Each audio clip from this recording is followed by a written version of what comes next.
Hello, my beautiful friends.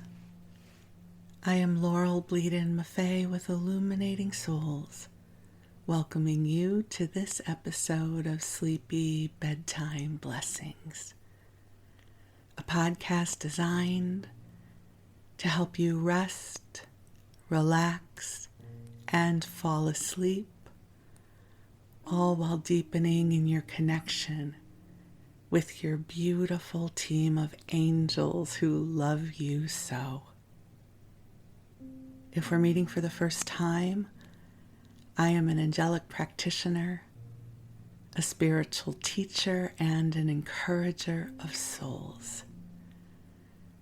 And I have the most wonderful job. I get to help you open to the beauty of your spirit. I offer one-on-one angel sessions, which are wonderful. They take place over the phone. They're an hour long. I start with an opening prayer, and then you can share with me how you want to spend our time together. What do you want to focus upon?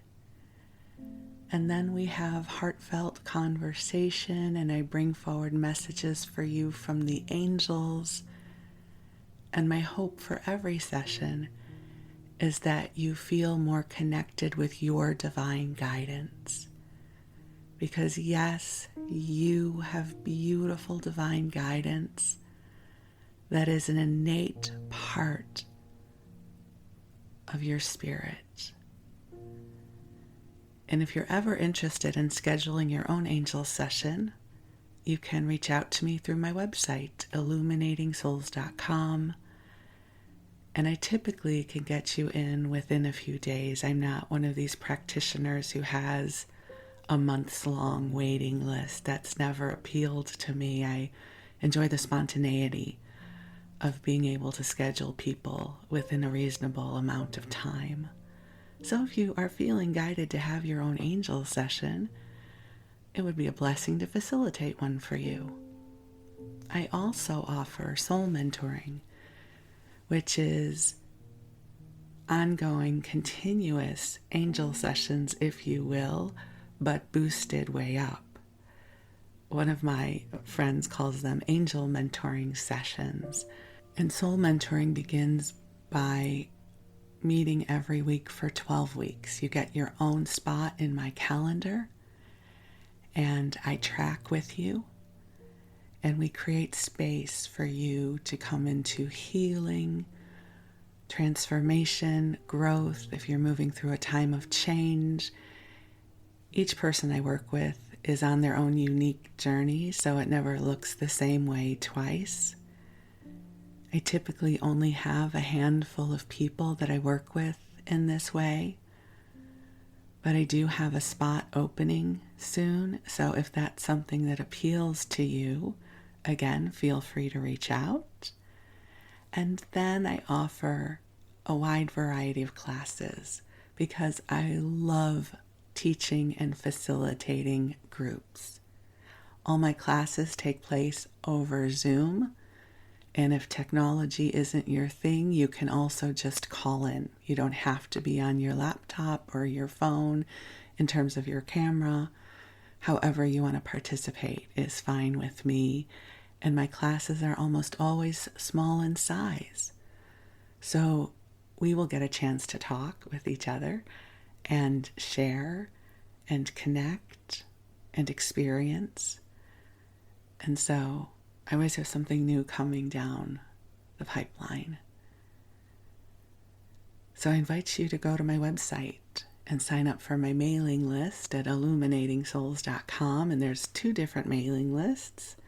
At the top of my homepage, you can sign up just for my regular mailing list, and you'll receive periodic emails from me whenever I'm scheduling a new class or I have a new offering.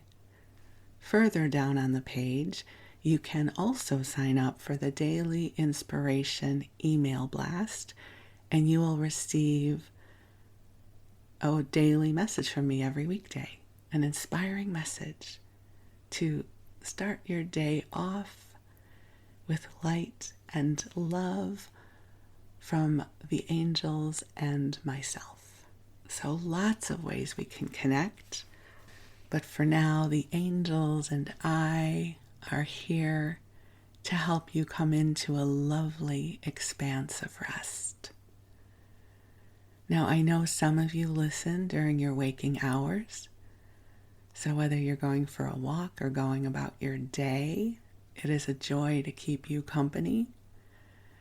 And others use this as a sleep podcast to help you bridge your waking hours and your sleep time, which is actually how I use this podcast and the other sleep podcasts that I listen to.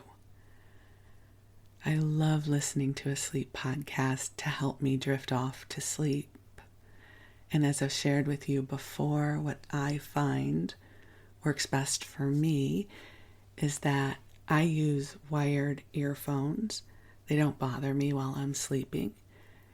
And I turn the volume down on the episode lower than I would if I were listening to an audiobook and really wanted to pay attention. And I set the sleep timer on the iPhone podcast app to turn off after the episode's done, so it's not playing all night. I do know some people enjoy having it continue playing throughout the night. That typically doesn't work for me because it interferes with my dreams, and I wind up having dreams where I am continuously trying to turn off the podcast. So they're disruptive. So that's not quite my thing, but if it's yours, please enjoy. There are, I think this might be our 180th episode. If not, it's 179. I'm getting close. So there's a lot of hours of this podcast that you can listen to. So it is my blessing, truly it is, to keep you company. As I record this, as you know, I typically record these episodes in the early hours. So it is early morning. And you know, I'm having one of those mornings where I feel like I haven't quite returned from the astral realm yet. I've showered, right? I'm up, I'm about, I'm recording, but it still feels like a part of me is off wherever that mysterious place is that we go when we sleep. I had a lot of very vivid dreams, and it's always interesting to me when that happens. Nothing of urgency, nothing precognitive, just, I think, consciousness burning itself off. And so it feels like a perfect time to record this episode for you because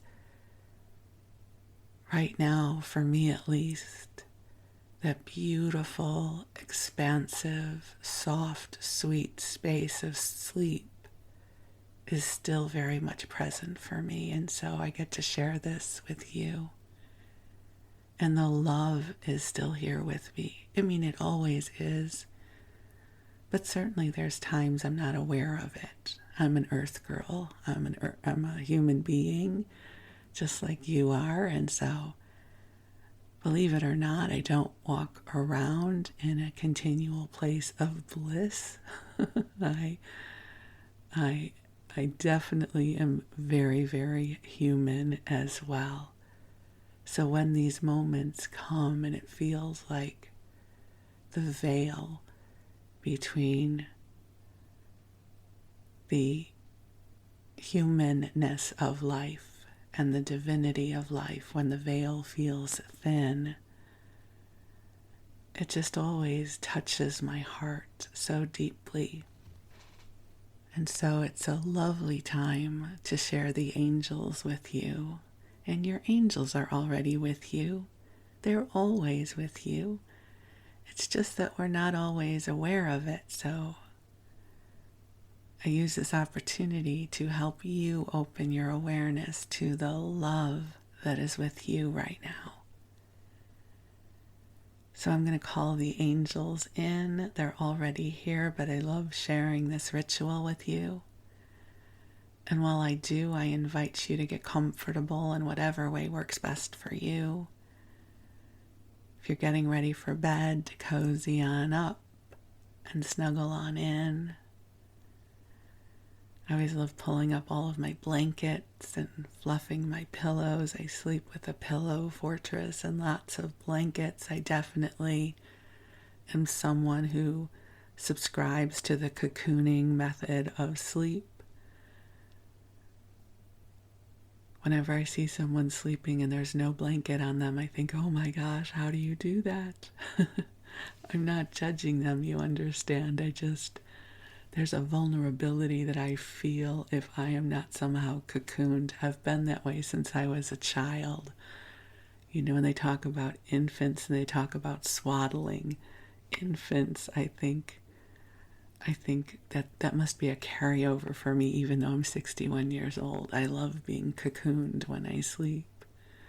So whatever your sleep style is, whether it's no blanket and open, whether you wrap yourself up like a burrito, whatever you do, however you sleep, you go ahead and get cozy.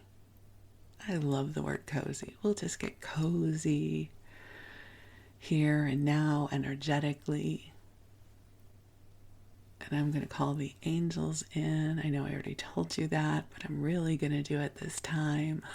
So, beautiful, beautiful angels on high, I ask that you join us here, and I acknowledge that you are already here, and it is really the invitation you are providing to us that we are responding to. So thank you for the invitation for us to join you in this beautiful sanctuary of light.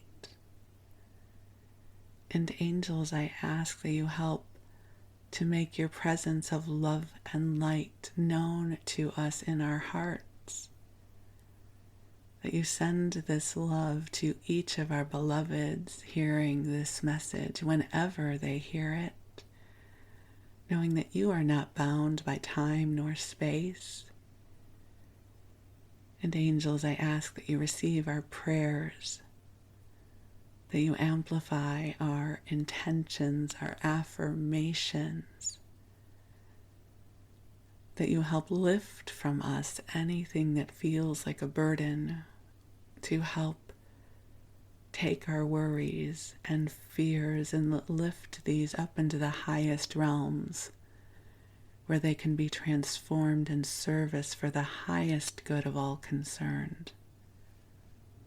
And angels, I'm so deeply grateful for this opportunity to be in the light with you and our beloveds here. And dear ones, just take some nice deep breaths in. And I feel the angels coming forward, and they want to share with you about gratitude. Now, before you give an inner groan and say, not gratitude again, and where you think that this might result in us telling you to keep a list of all the things you're grateful for, let me assure you that is not the direction in which we are going.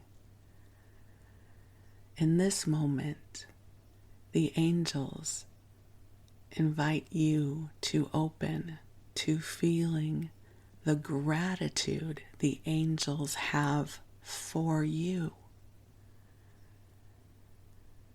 To receive the gratitude the angels have for you, dearest one, for you, beloved.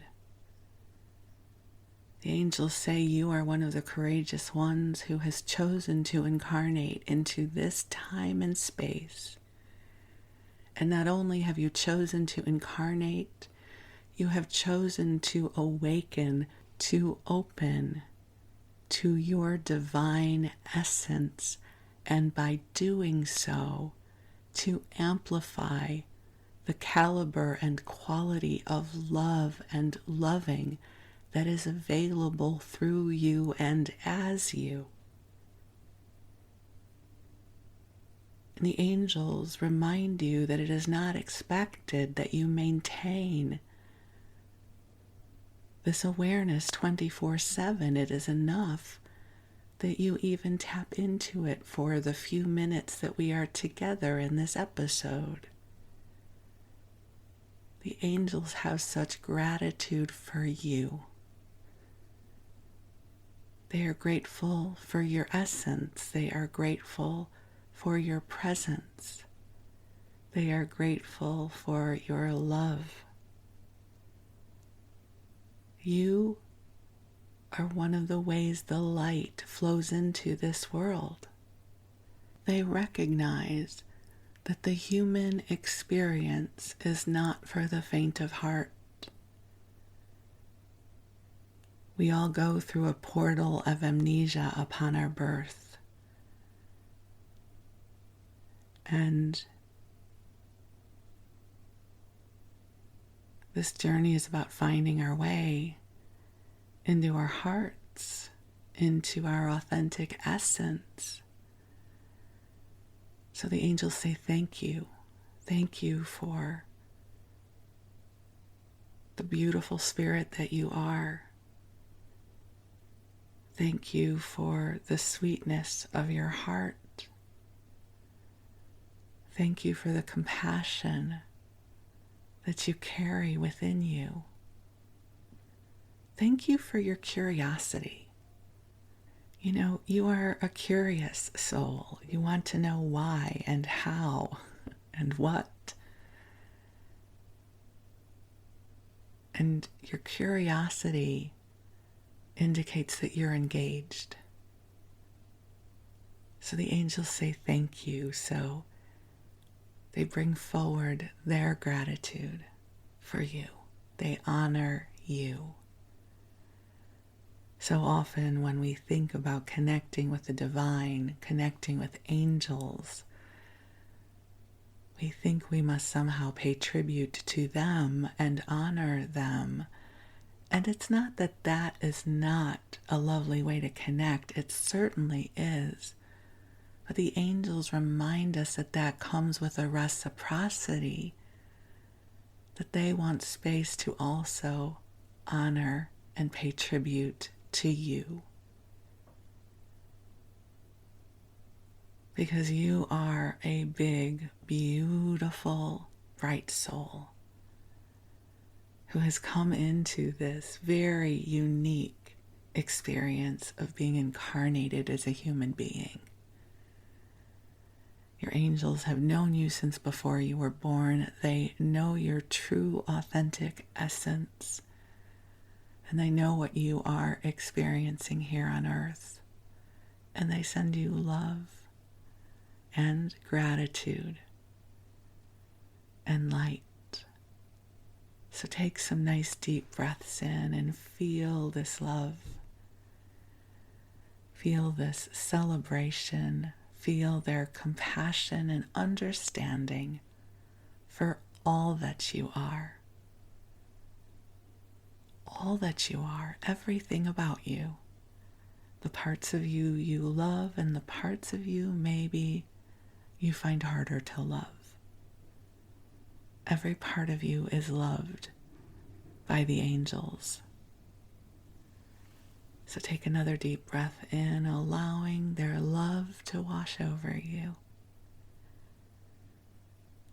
Breathe it in, allowing your body to relax and receive. Allowing your mind to also relax and open to the goodness that flows to you now.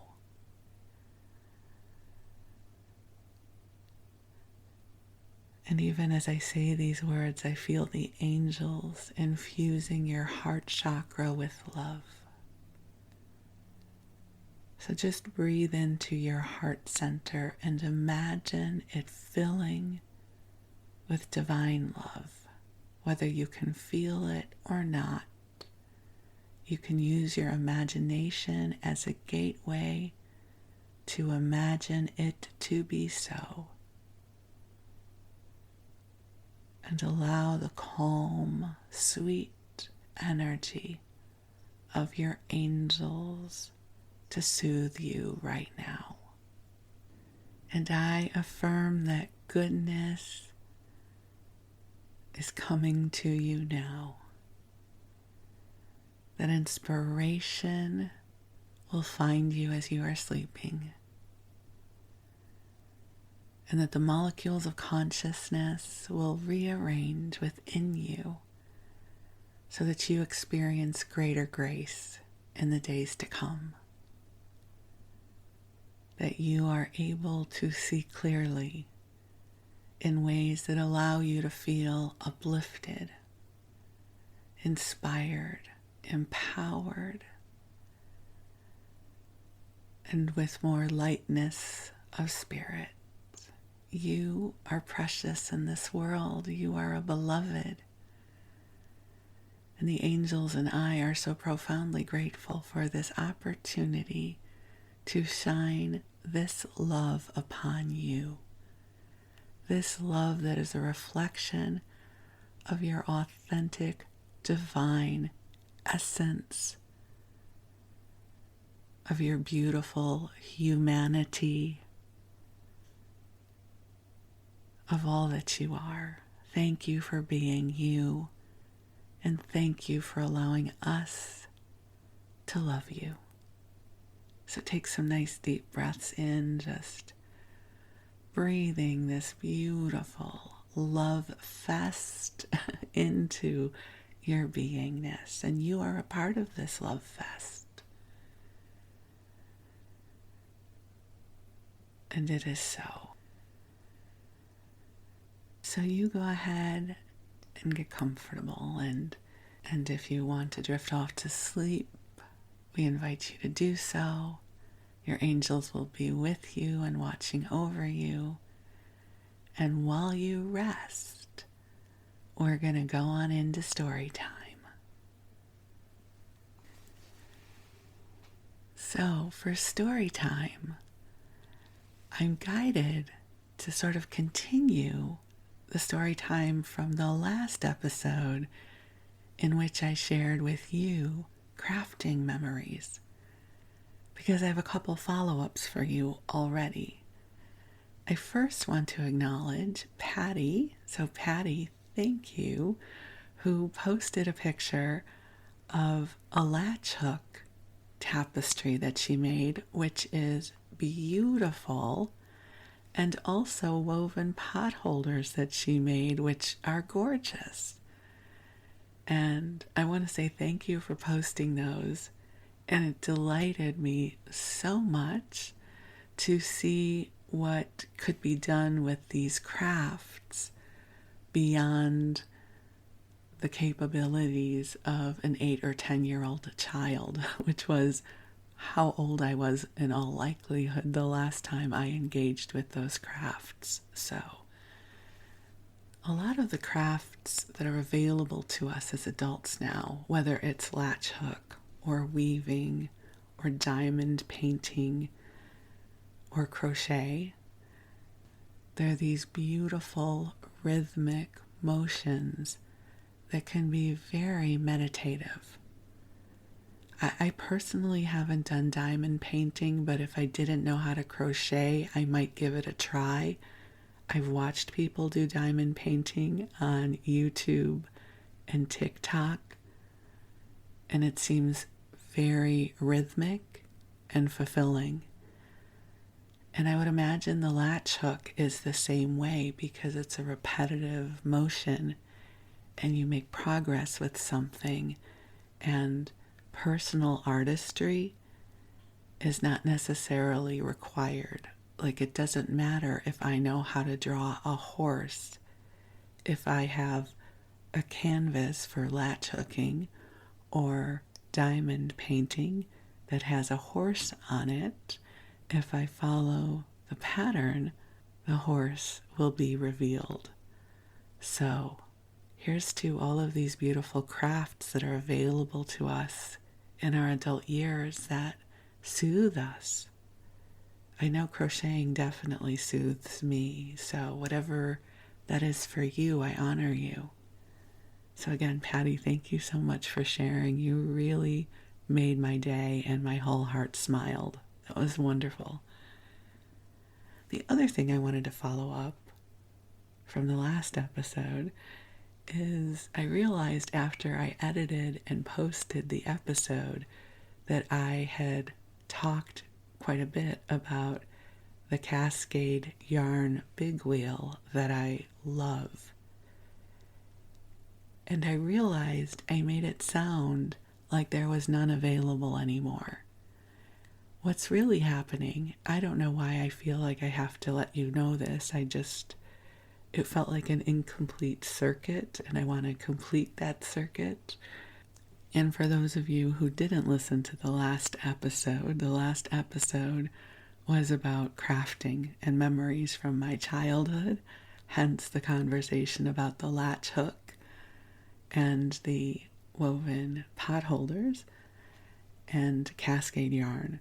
I had talked about how my favorite yarn was called Big Wheel from a company called Cascade, and they were discontinuing it, and I was grieving the loss of one of my favorite yarns.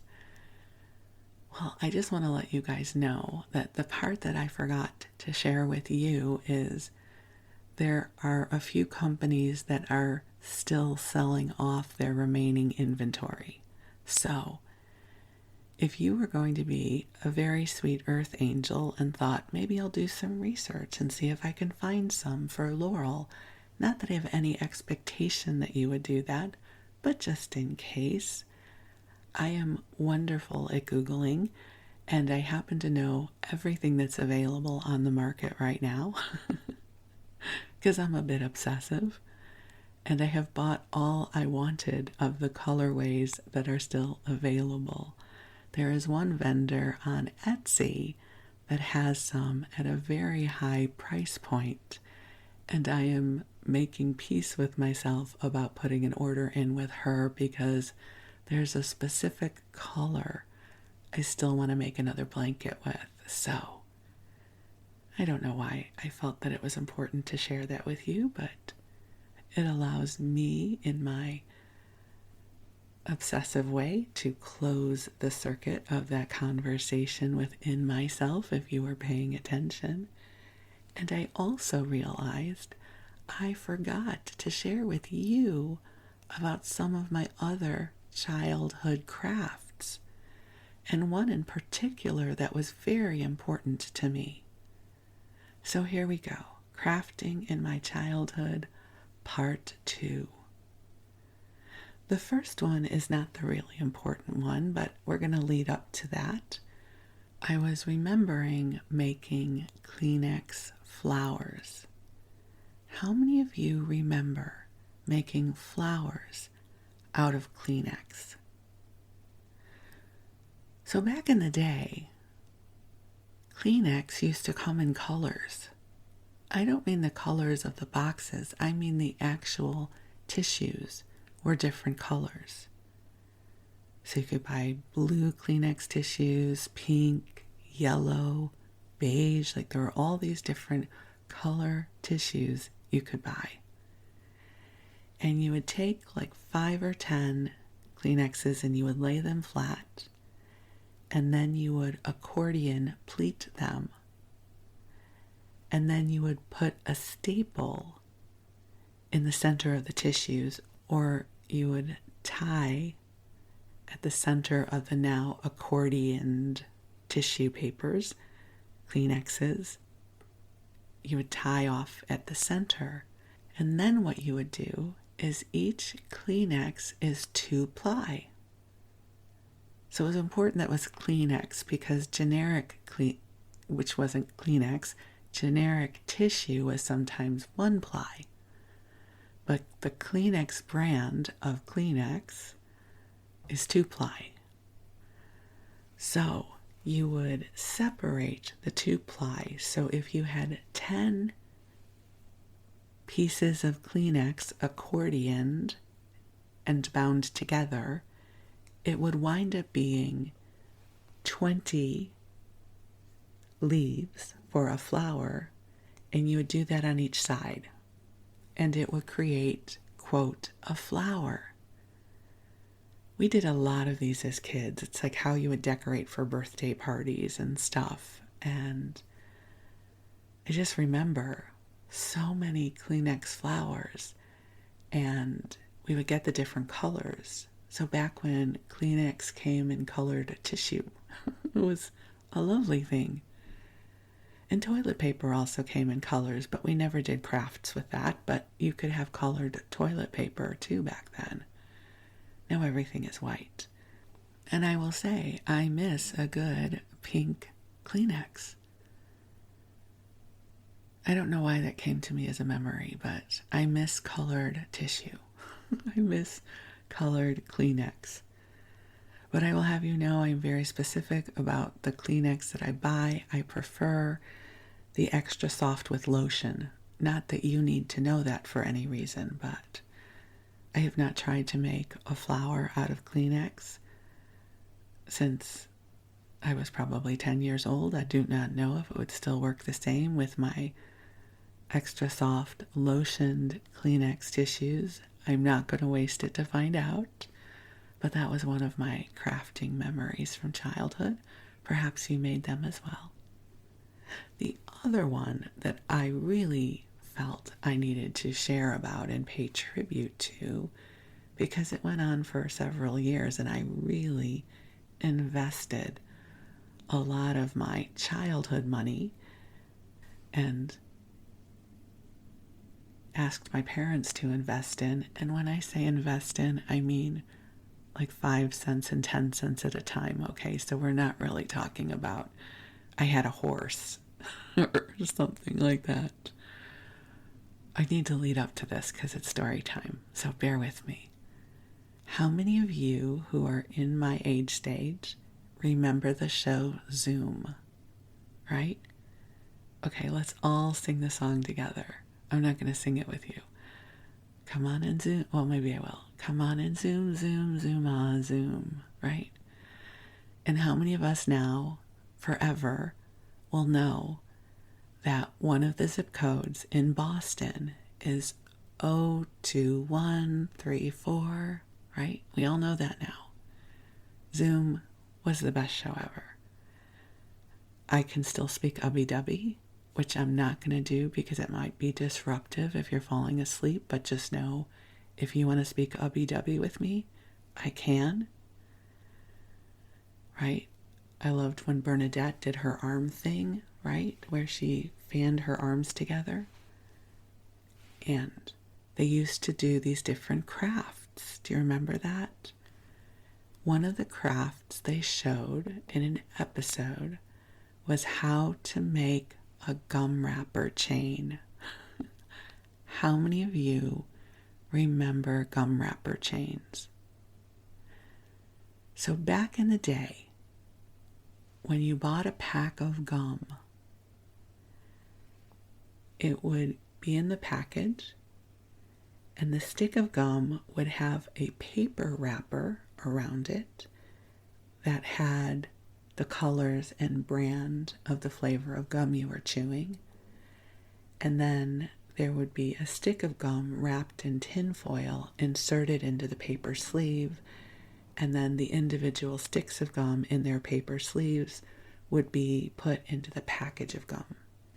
I share that because these days that is not how it works, at least with the gum that I chew. I just get the foil, no paper wrapper around it. You know, there's the package, and then inside the package is the piece of gum wrapped in foil, but there's no paper around the foil in the package. I hope I'm making sense. So with a gum wrapper chain, what you would do is you would take the paper sleeve and you would fold it. You'd fold it in half and you'd fold it in half again. I think maybe you would cut it lengthwise into two. I don't quite remember that part. And then you would bend it in half and bend it again. And then you would slip these, like, it would create a loop of some kind, and you would slip the loops into each other to make a chain. It held itself. You didn't need glue, you didn't need staples. You sort of made these origami loops out of the paper sleeves, out of each stick of gum, and you would loop them together. And I became obsessed. First off, I loved gum, right? Who didn't want to chew gum? I always wanted to chew gum. And I was creating a paper gum wrapper chain. And the thing is that each brand of gum and each flavor of gum had their own colors. So there was a little bit of artistry to that, right? Like juicy fruit gum had a yellow wrapper. Fruit stripe gum was multicolored but had a lot of red in it. If I happened to get tea berry gum, which I actually really liked and like to this day, although they don't really make it any more sugarless, had a pink wrapper to it. Double mint had the green wrapper to it. And so while I was heavy into my gum wrapper chain making, I would be very discerning about the color of the wrapper. I would buy gum based on its color rather than on its flavor because I thought the wrapper was pretty. And this gum wrapper chain became like 15 to 20 feet. It was a monstrosity. And the scent of the gum would linger on it. So whatever room it was in, it would still kind of have this minty essence, and not in a good way. And at some point it broke, and I stapled it back together. And I seem to remember it dwelled on our back porch for a long time, and my mother would say, "What am I supposed to do with this?"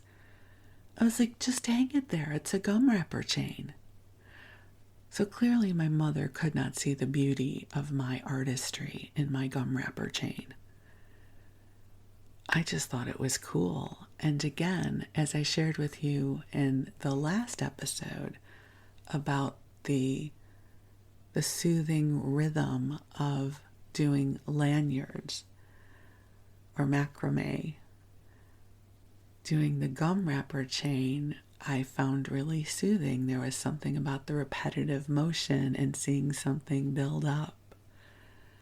So I really felt that I could not do a crafting theme without including my beloved gum wrapper chain endeavors, which children these days will never know the joy of because we no longer put the paper sleeve around each stick of gum, or if that's being done, I just don't chew those gum brands. I am an extra and Trident girl, so perhaps it is just those that no longer, well, Trident would be too small for a gum wrapper chain, but extra gum would be the right size if it still had a paper wrapper around each individual stick.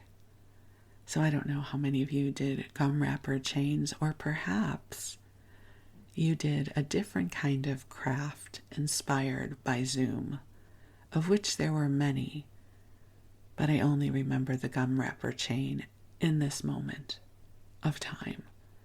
But perhaps something else will come back to me, and then we'll have to do a third crafting episode.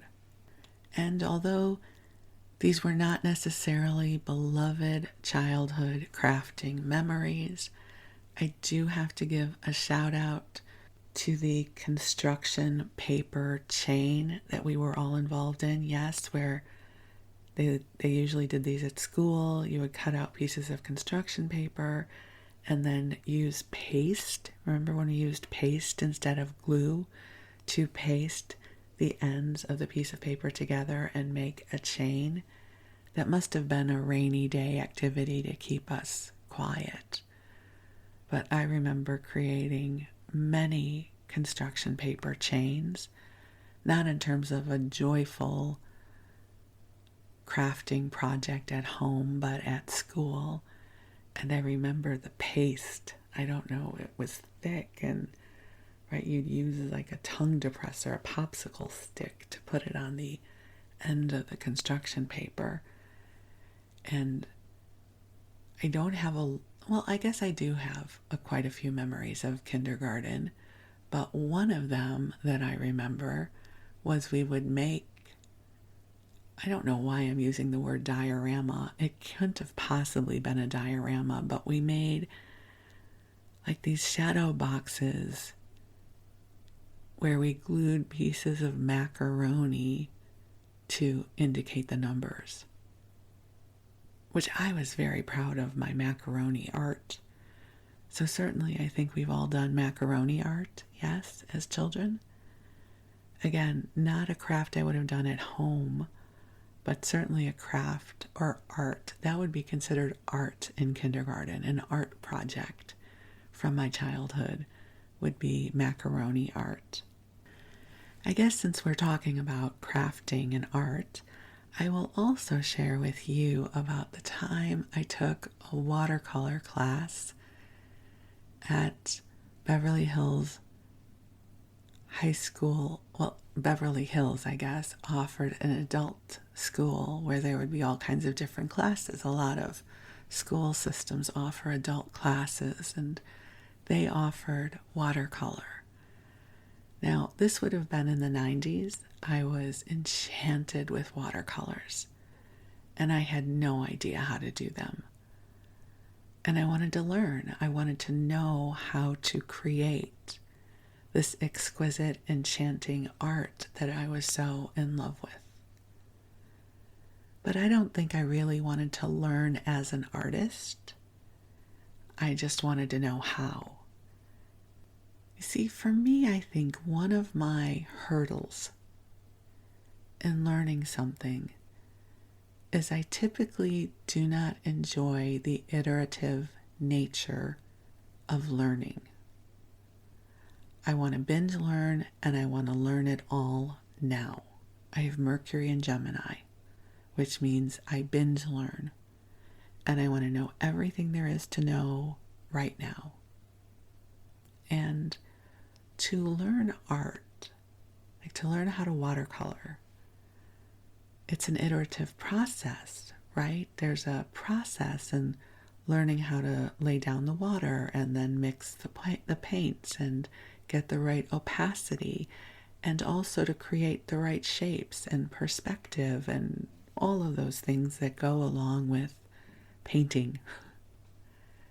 I didn't want to know that. I just wanted to know how to do watercolor, as if there was a really easy method to learn to watercolor. So the woman who taught the class was teaching this as you would teach a regular art class. And I was looking to just have fun. God bless this woman. She was a really good teacher. I just don't know that I was a very good student. So I will take ownership of this experience. So I sat in the back of the class. We had tables. And my table mate was this lovely elderly man. I don't know why. I seem to remember his name was Sid. I could be wrong about this, but that's what I remember. And so we sat together at the back table, and he had been in the class before, so he knew more than I did. And I was completely lost. And so he would show me how to do things, and we would giggle a lot. There was a lot of laughter back at our table.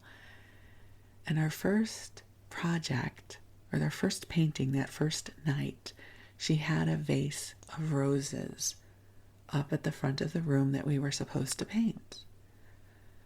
Well, I just did my Laurel childlike expression of these roses, because let's face it, I had not picked up a paintbrush since 7th grade, probably, maybe high school. I don't really know, but this was not in my wheelhouse. And so I made some swirls, and I put down these pretty colors, and I did a wash, and between you and me, I was absolutely delighted with what I created. It was watercolor. I watercolored. I created a painting with watercolor. And you could see that they were flowers. They weren't good flowers, but they were flowers, right? And then at the end of the class, we all had to bring our pictures up and put them up on the wall, and she would critique them. Which I suppose, if you're really wanting to learn how to do watercolor, that would be really helpful. So she gets to my painting, and she says, you know, the flowers are really not very well defined. She critiqued my painting. And I think I probably, in a nice way, got rather defensive. And I said, I don't even know what I said. I'm totally making this up. I don't know why I just said that like I completely remember what I said. I don't really remember what I said. I likely said, though, something like, you know, I have not painted since 7th grade. And my inner child is profoundly delighted with my flowers. This is refrigerator art. I don't know that I really said that out loud, but in my mind, I was thinking this is refrigerator art. Refrigerator art is a holy and sacred thing. You know, when we're children, if you've had a good childhood, because not everybody did, I realize, but for many of us who did have good childhoods, when you created a piece of art, even if it was terrible, your loving parent would say, that's the most beautiful thing I've ever seen. And it would be because we created it, and it would go on the refrigerator. So refrigerator art is a holy and sacred thing. And I created refrigerator art. Me and my inner child created refrigerator art. And you know what? That piece of art still hangs on my refrigerator all these years later. It still delights me because of what it symbolizes. That it doesn't matter if it's good. And I think that's where we get lost in our creative spirit. When we're children, you just get your box, and I hope that you had a childhood where you got to have the 64 color box of Crayola crayons, right? You've got 64 colors at your disposal. And who cares that the tree or the dinosaur is purple? You drew it. And so it's the most beautiful thing ever. And I recognize that there is a difference between creativity and artistry. So I am not trying to water down truly accomplished artists, right? I'm not trying to say just because I can play Mary Had a Little Lamb on the piano that I'm a pianist. There is a huge expanse of difference between mastery and creativity. But I think for many of us, at some point, our creativity gets trained out of us because we do not have the level of mastery to become true artists. I had no idea I was going to go on this little tangent today, because this was really about crafting. But I was just remembering that experience that I had in the watercolor class where I was just so delighted. I was so delighted with my painting. I watercolored. I did it. I learned how to put the water on the paper and why having watercolor paper is so important. And how you put the water down first and then you put the paint down, and the water kind of has the paint travel on the paper a little bit. And that's all I really remember. I am no expert in watercolor to this day, but that was what I remembered. And so I love that something like crocheting exists for me, because that's in my wheelhouse. Now, I am not a really gifted crochet artist. Like, there are some people doing amazing things with crocheting and knitting. Amazing stuff. But I know how to do a blanket. I love creating my blankets. They make me so happy.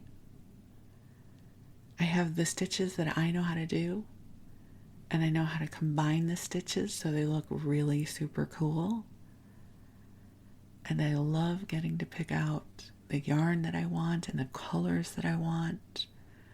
I love being able to pick out certain colors and weights of yarn based on the person I want to make the blanket for. It makes me so happy. And so I want to share with you that I invite you to find a way to come into alignment with your creative spirit. Whether you go and get a diamond painting, and do you know what a diamond painting is, by the way? I'm assuming I'm talking as if you must know. I've never done one myself. I just watch people who do them, and they look really cool. So they're these pre-printed canvases of sorts, and they're not real diamonds, clearly, because who could afford that? They're these little sort of plastic crystal things that have different colors, so it's like a paint by number, but with these colored crystals, and you put them on with this tool. It's really cool. If you've never seen diamond painting, just Google it and you'll see a jillion examples of what it is. It looks super cool.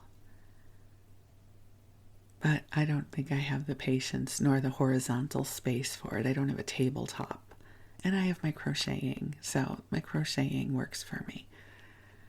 But I'm just saying, to look for something that allows you to allow your creative spirit to engage, and especially your inner child creative spirit.